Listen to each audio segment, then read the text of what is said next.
International Media TV. Television that listens to you. Hi, I'm Johnnie Burrell. Welcome to the program.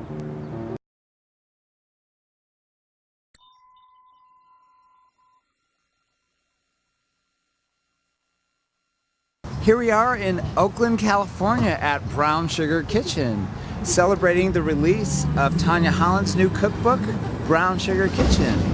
Hey Tanya, how are you feeling on the day of your release? Woo, this is exciting. I'm glad you're here. I'm glad we're here, having a good time. It's out. I can't believe it. It's been a long process to get this cookbook out. How long have you been working on this? You know, it takes about 2 years. By the time you come up with the idea, you write the proposal to send to the publishing house. The publisher decides whether or not they want to buy it. They buy it. Then you got to write it. Then they got to print it. Wow. Then they got to warehouse it. It's about a 2-year process. It has been a long time. Yeah. But I want to make sure we have the full title out there because it's called Brown Sugar Kitchen, New Style Down-Home Recipes from Sweet West Oakland.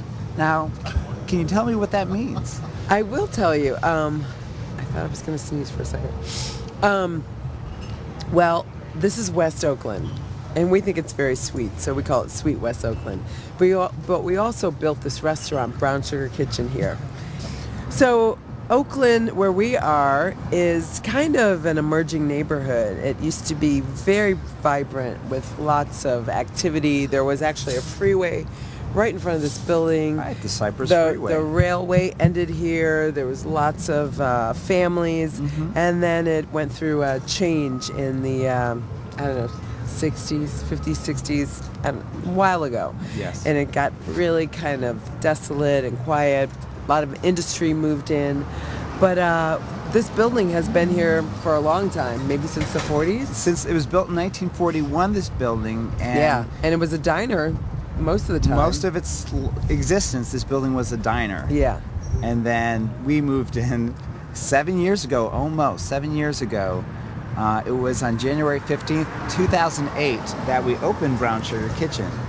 Yes. And the neighborhood's changed a little bit since then.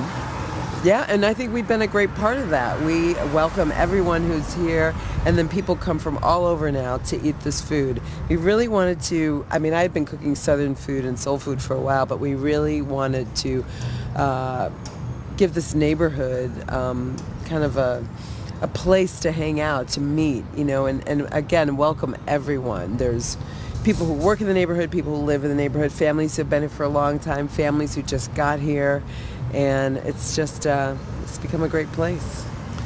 What people might not know is that I got involved in this business, in this restaurant, because when I first met you, you told me you wanted to open a restaurant one day, and then I soon realized after we got married, well, before we got married as well, when you have someone in the family who wants to start a restaurant, it becomes the family business. That's true. So I got pulled in, and they call me the accidental restaurateur, but I have to say that I love what we do here.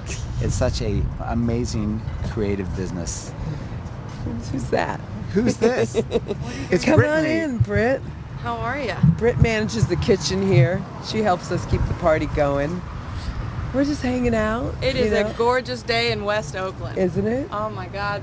Customers are all happy and smiling to have you out here, guys. Did you hear about the guy that asked me to sign his stomach? Oh, at least it wasn't his chest. Yes, All thank right, you. So, Tanya, can you tell me how you started cooking? When did you first get the bug that you loved cooking? Oh man, I don't know. There was something magical going on in the kitchen in our house. So I was just always trying to get in the kitchen. You know, people would hang out there, have fun conversations. My mom was always making something and it tasted good. So eventually they bought me a little miniature refrigerator stove and sink, and they put it in the garage, and that's where I played. That is great. And I would, who knows what I would make in there. And then I got one of those little easy bake ovens, so I made some little miniature cakes.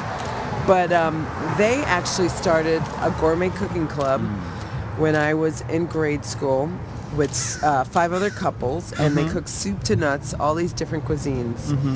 And I was exposed to all that. There was, Italian, Spanish, French, which you would expect. But then they also did a Jewish Seder. They did Pennsylvania Dutch. They did a Rhine dinner, Mexican, Hawaiian. Wow. I just remember all this, and I got exposed to that, and I just noticed how food could open up the world for you, and it was a great way to bring people together. People seem to get along over a plate of food.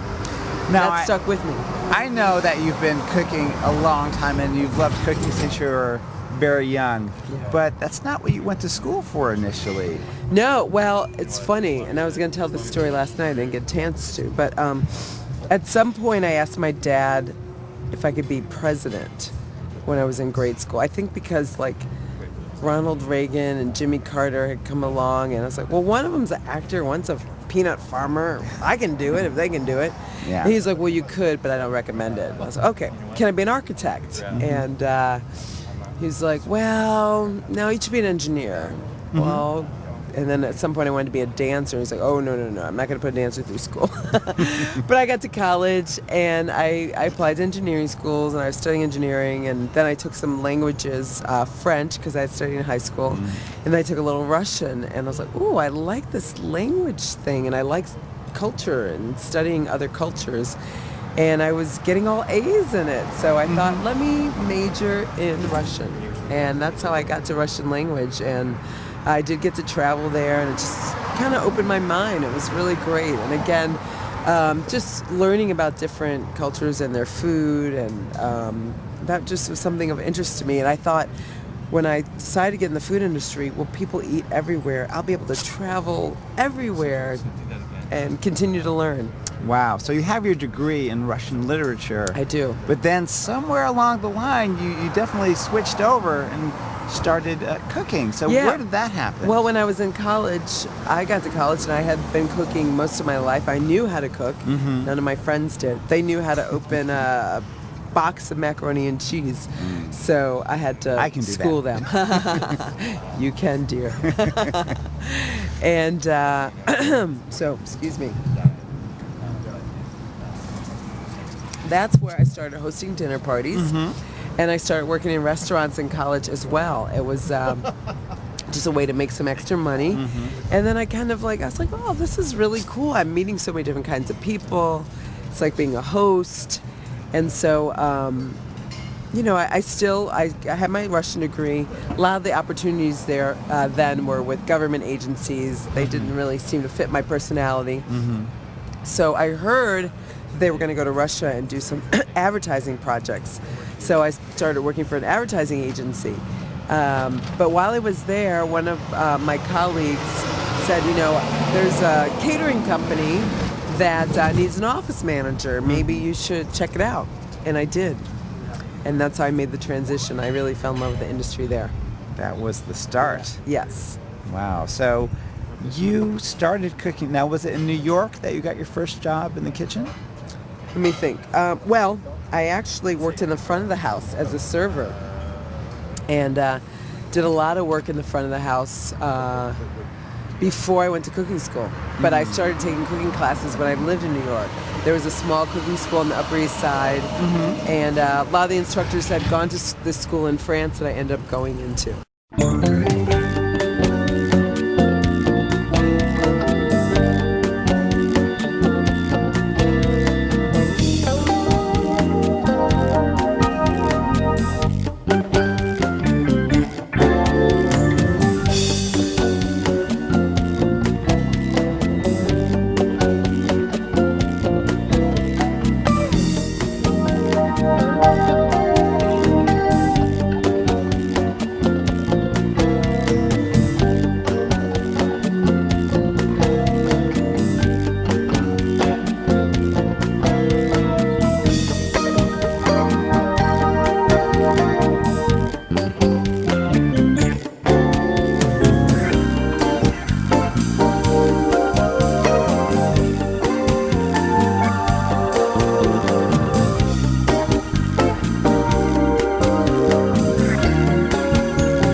We're back, and we're talking about our cookbook, Brown Sugar Kitchen, with your amazing recipes. We're so excited. This is the first day that it's released. Thank you. It's exciting.